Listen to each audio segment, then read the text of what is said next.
আজকে শেরেবাংলা থেকে ফজলুল হক নিয়ে আমরা আমার অবদান কৃতিত্ব সবকিছু শুনেছি, কিন্তু ওনার এই জীবনী থেকে আমরা কি শিক্ষা পেলাম?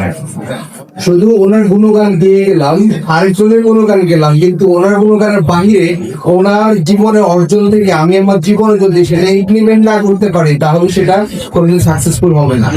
ইতিহাসে একটা কথা বলা আছে, যে জাতি যার ইতিহাসকে ভুলে যায় সে জাতি তার অস্তিত্বকে ভুলে যায়। শেরেবাংলায় ফজলুল হক যখন 1940-তে বলেছিল চলো এই এই অখণ্ড বাংলাদেশে যুদ্ধ হবে, এবং 1971-এ তার প্রমাণ। তো ইতিহাস যদি উনি না জানতো তাহলে উনি কিন্তু প্রেডিকশন করতে পারতো না।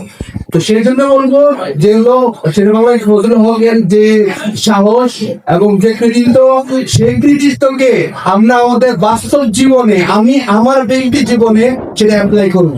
আজকে যেমন আমরা ইন্ডিয়ান বিরুদ্ধে সবসময় বলতে পারি পশ্চিমার কলকাতা দাদা বাবুরা এটা করছে ওটা করছে, এই সাহসটা কোত্থেকে আসছে?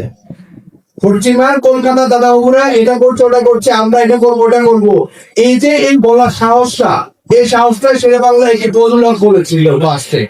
উনি যখন ঢাকা ইউনিভার্সিটি বাংলাদেশে প্রতিষ্ঠা করতে যায় তখন কলকাতা দাদা বাবুরা বলেছিল ব্রিটিশ সরকারকে যে ঢাকা ইউনিভার্সিটি ঢাকাতে করলে এটা প্রয়োজন নেই, কিন্তু উনি তৎকালীন সময় বলেছিল যে ঢাকা ইউনিভার্সিটি ঢাকাতেই প্রতিষ্ঠিত করতে হবে, এবং সেই সাহস, সেই যোগাযোগের ব্যবস্থা উনি করে দিয়েছিল দেখে আমরা কলকাতা দাদা বাবুদেরকে পরাজিত করে একটি আন্তর্জাতিক মানের ইউনিভার্সিটি বাংলাদেশে স্থাপন করেছি।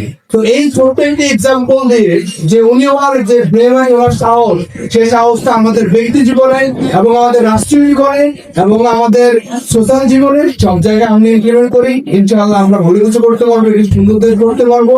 সবাই মিলে আসুন একসাথে একটি সুন্দর দেশ করি, একটি বৈষম্য মুক্ত বাংলাদেশ গড়ে তুলি, যেখানে আমি আপনি সবাই একসাথে থাকবো। ধন্যবাদ।